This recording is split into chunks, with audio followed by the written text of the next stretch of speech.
Nessa manhã, nós estamos felizes porque, como eu disse no início, a nossa família espiritual está recebendo novos filhos. Isso alegra o nosso coração, essa igreja repleta, famílias aqui, famílias carnal, família espiritual, louvando e agradecendo nosso Deus. E nesse mês da família, eu propus, Deus propôs no meu coração, e eu propus trazer à igreja uma série de mensagens para a família. Uma série de mensagens falando sobre princípios bíblicos para a família. Porque, meus queridos, nós estamos vivendo um tempo na família espiritual e na família carnal, em que os princípios e valores do reino de Deus têm se perdido. E aí, meus queridos, eu falei sobre a primeira coisa, que o plano de Deus não mudou para a família. Deus continua amando a família, Deus continua cuidando da família, Deus continua se importando com a família. A segunda coisa, meu querido, que eu falei foi um legado de fé. A mãe Eunice e a avó Lloyd cuidaram de Timóteo, e então esse legado de fé frutificou e ele se tornou um pastor, um homem de Deus. Nós precisamos entender que o maior legado que nós deixamos não é financeiro, é espiritual na vida dos nossos filhos. A terceira coisa que eu falei foi sobre disciplina. Porque, meu querido, comentando com os nossos novos membros sobre a preparação do batismo, a última lição foi disciplina. E eu falei com eles que nós somos disciplinados desde pequeno. As crianças disciplinam, as crianças cuidam de nós. Porque, meu querido, as crianças aprendem conosco. E muitas das vezes elas nos chamam a atenção daquilo que nós falamos e não fazemos. A disciplina, ela tem que ser exemplar. Não é só de falar, mas é viver na prática. E a última coisa que eu quero dizer nessa manhã para você, rapidamente, é sobre integridade. As famílias têm perdido a sua integridade no lar. Cada família tem perdido o seu papel. E por causa disso ela tem perdido a autoridade. Porque integridade significa a qualidade ou estado daquilo que é completo, íntegro. Que ele não está no contexto de ser imparcial. Está num contexto mais de honestidade, de retidão. Está num contexto de que a integridade está relacionado à honra, à pureza, a uma plenitude moral que não se contamina com nada. Não há nada mais real na vida de homens e mulheres tementes a Deus. Porque o Espírito Santo produz essa integridade no coração. Eu não me deixarei contaminar por coisa alguma. Porque eu sei quem me resgatou e quem tem cuidado de mim. Meu querido, e nós temos visto isso. Nós temos visto isso na sociedade. Reflexo da família com falta de integridade é reflexo da gente ver a falta de integridade política. Uma crise de integridade familiar é uma crise, política partidária dos governos, das leis. Tudo tem sido corrompido por desejos escusos. CPIs levantadas e sendo destruídas e desacreditadas. Isso atinge as nossas famílias. A falta de integridade na família é a falta de fidelidade conjugal, é a falta de amor entre os filhos. Isso gera a falta de integridade moral. Meu querido, porque a integridade é ser e fazer o que você diz que faria e seria. Se você prometeu ser fiel, seja fiel. Se você prometeu orar pelos seus filhos, ore pelos seus filhos. Se você prometeu buscar Deus em primeiro lugar, busque Deus em primeiro lugar. Integridade tem que passar por todos os aspectos da sua vida. Na escola, no casamento, no emprego, nos seus negócios. Integridade tem a ver com caráter. Meu querido, nós temos vários exemplos bíblicos falando sobre integridade. José foi íntegro, que preferiu a prisão do que negar o Senhor. Jeremias preferiu a prisão do que a popularidade. João Batista foi íntegro ao ponto de preferir ficar no deserto do que se contaminar com a promiscuidade de Israel. Mas eu queria que nessa manhã você abrisse a sua Bíblia sobre alguém que a gente tem como exemplo de integridade, mas que falhou. 2 Samuel, capítulo é o capítulo 12.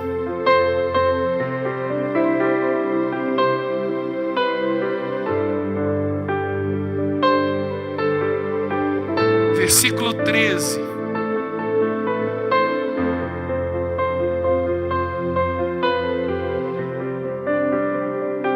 E versículo 14. Só esses dois versículos. 2 Samuel, capítulo 12, 13 e 14.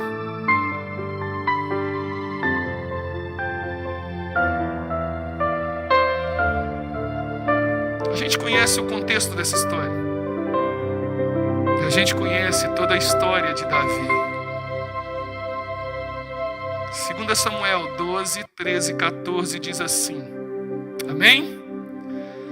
Então Davi disse a Natã: pequei contra o Senhor. E Natã respondeu a Davi: o Senhor perdoou o seu pecado. Você não morrerá. Entretanto, uma vez que você insultou o Senhor, o menino morrerá. Depois que Natã foi para casa, o Senhor fez adoecer o filho a que a mulher de Urias dera a Davi. Davi implorou a Deus em favor das crianças. Ele jejuou, entrando em casa, passou a noite deitado no chão. Os oficiais do palácio tentaram fazê-lo levantar-se do chão, mas ele não quis e recusou a comer. 7 dias depois, a criança morreu.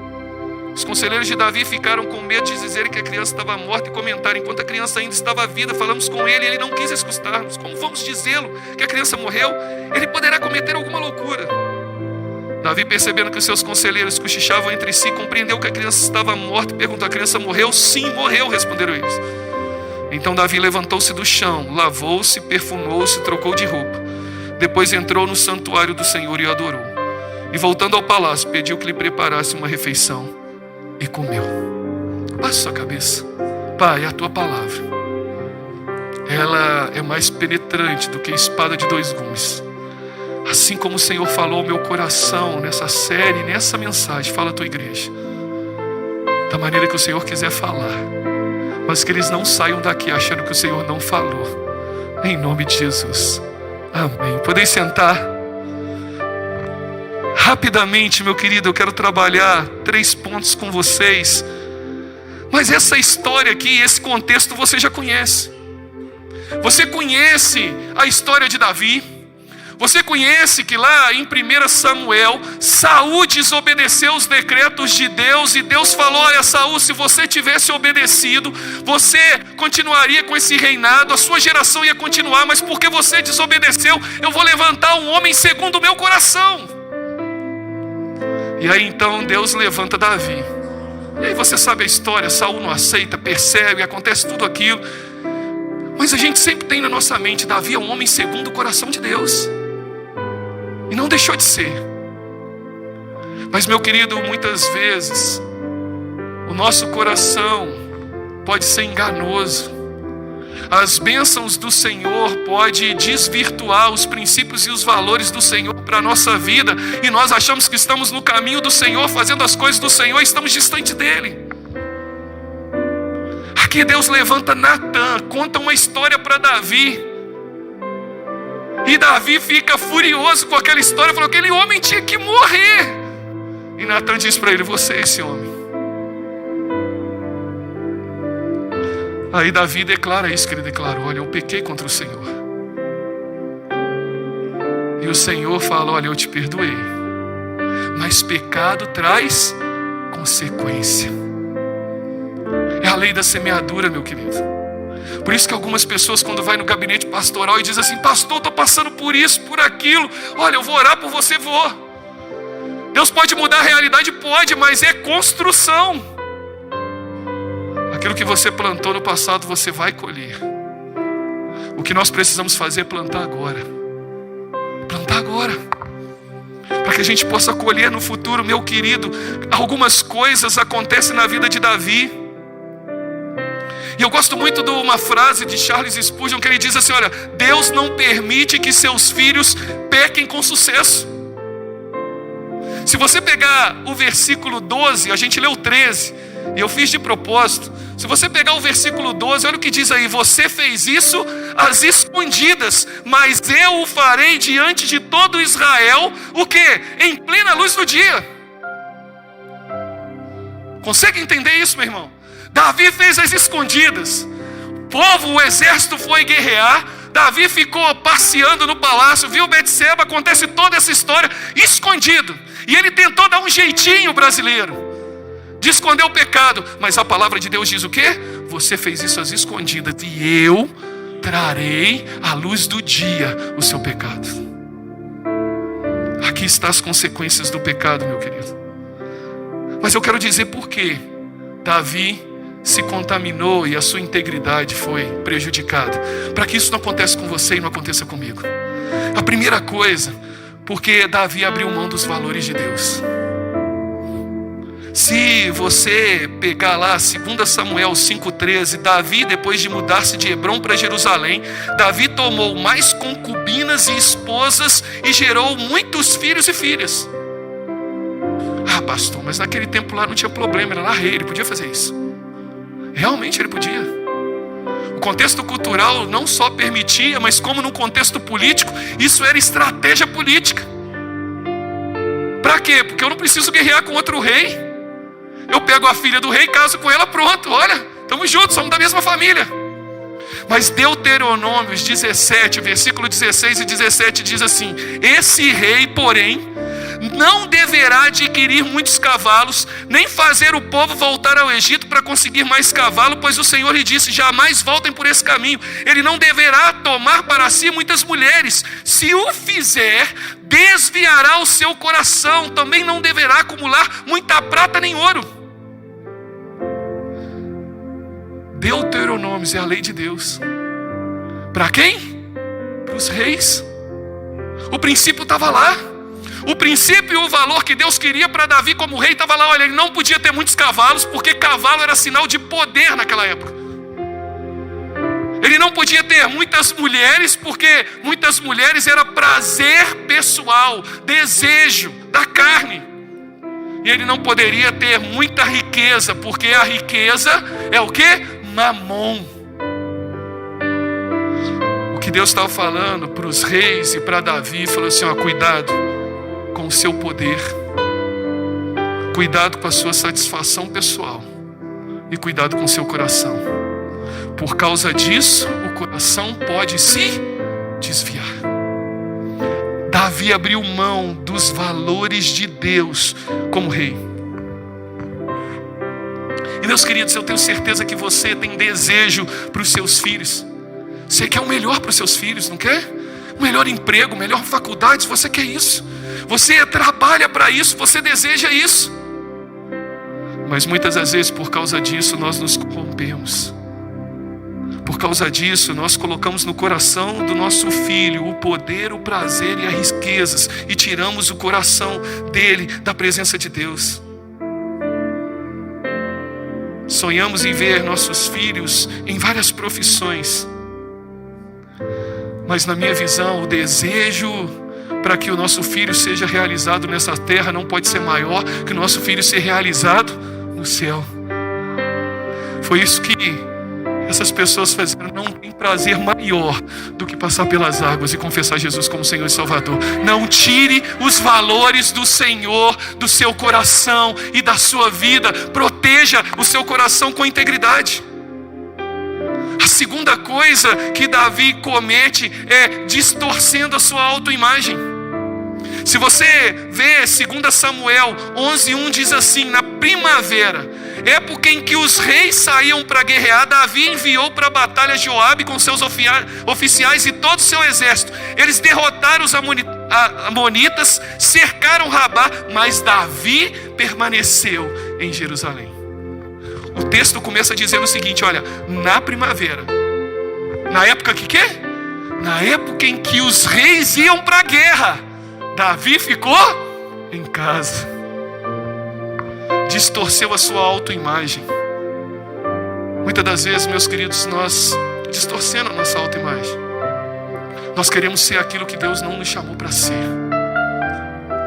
Nós queremos ser mais do que Deus nos chamou para ser. Paulo fala isso em Coríntios capítulo 12, em Romanos 12. Que eu não queira ser mais, e nem eu queira ser menos. Que eu seja equilibrado, entendendo qual é o propósito de Deus para a minha vida. Davi distorceu a sua autoimagem. A escolha de Davi foi determinada por sua atitude de negligenciar os seus deveres como rei e como servo de Deus. Meu querido, Satanás é mestre para escolher dentro da nossa vida momentos ociosos. É nesses momentos ociosos que Satanás nos faz pecar. Quando Davi colocou de lado a sua armadura, deu o primeiro passo à sua derrota moral. E a armadura a gente conhece muito bem, Efésios 6, né? Capacete da salvação, couraça da justiça, cinto da verdade, escudo da fé. E acima de tudo, o príncipe, ou quanto ao calçado da paz, ou o principal nessa armadura, começa com oração. Se você pegar lá, a armadura começa com oração, orando em todo tempo. E a última coisa que Davi fez, e aqui eu termino, ele cedeu à imoralidade. Porque contrário à integridade é a imoralidade. E aqui a imoralidade não é só sexual, meu irmão. A imoralidade é tudo aquilo que faz eu perder os princípios e valores do meu coração. O texto lá de 2 Samuel 11, de 2 a 5, diz que uma tarde Davi levantou-se da cama, foi passear no palácio, viu uma mulher bonita tomando banho, mandou alguém procurar saber quem ela e disseram: é a Betseba, filho de Eliã, mulher de Urias, o hitita. Davi mandou que a trouxesse, se deitou com ela, que havia acabado de se purificar da impureza de sua menstruação. Depois voltou para casa. A mulher engravidou e mandou o recado, Davi dizendo que estava grávida. Meus queridos, nós precisamos entender que Deus não proíbe os nossos relacionamentos, nossos contatos com pessoas, mas Deus proíbe que nós deturpamos os princípios e valores de Deus, porque o nosso coração precisa estar purificado com integridade, porque Davi no seu coração já tinha desejado Betseba. E como nós falamos, uma pergunta dos meninos que estavam batizando falou assim: se eu pensar na mente, eu já cometi pecado? Aí nós falamos com ele: não, meu querido, você foi tentado na sua mente. Porque Tiago diz isso. Tiago diz o seguinte: olha, cada um, porém, é tentado pela sua própria cobiça, sendo por esse arrastado e seduzido. Então a cobiça, tendo engravidado, dá à luz o pecado, e o pecado, após ter sido consumado, gera a morte. Está aqui Tiago, olha o que aconteceu com Davi. Meus queridos, aprenda uma coisa: Deus, Ele é fiel conforme a sua palavra. Tiago testemunha aquilo que aconteceu com Davi, dizendo: olha, depois do pecado ter gerado e tendo sido consumado, gera a morte. Deus perdoou, mas a justiça de Deus veio. O que eu quero dizer para você, e aqui eu termino, que na vida nós temos escolhas. E todas as nossas escolhas têm consequências. Porque tudo já está determinado por esse Deus, Senhor do céu e da terra. A partir do momento daquilo que você escolher, você vai frutificar como bênção ou maldição na sua vida e na sua família. O que eu te convido a fazer, escolha a bênção. Escolha o legado que o Senhor te chamou para estabelecer na sua família. Escolha o plano de Deus e não o plano desse mundo. Escolha a disciplina em vez da incoerência. Escolha, meu querido, integridade.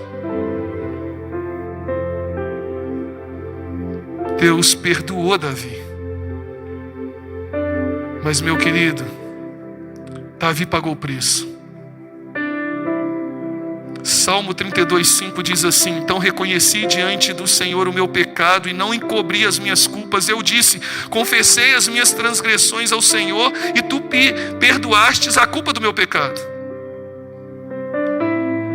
Confessar, se arrepender, Deus perdoa.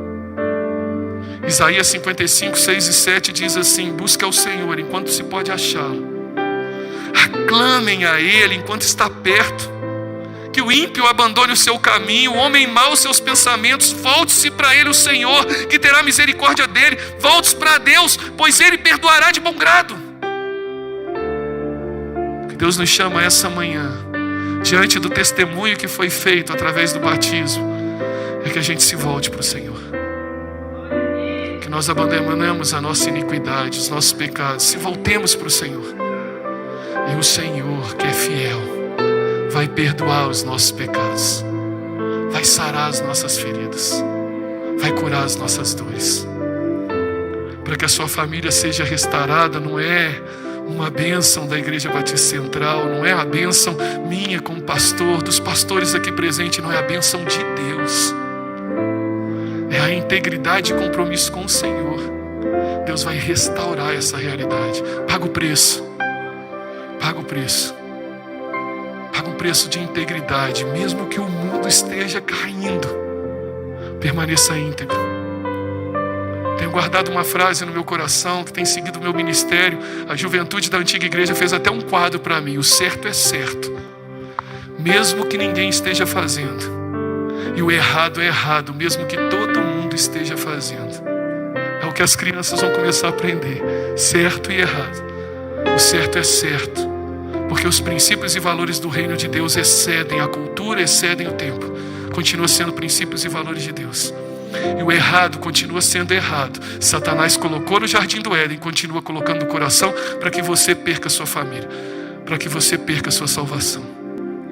Deus te convida hoje a renovar o seu compromisso com o Senhor.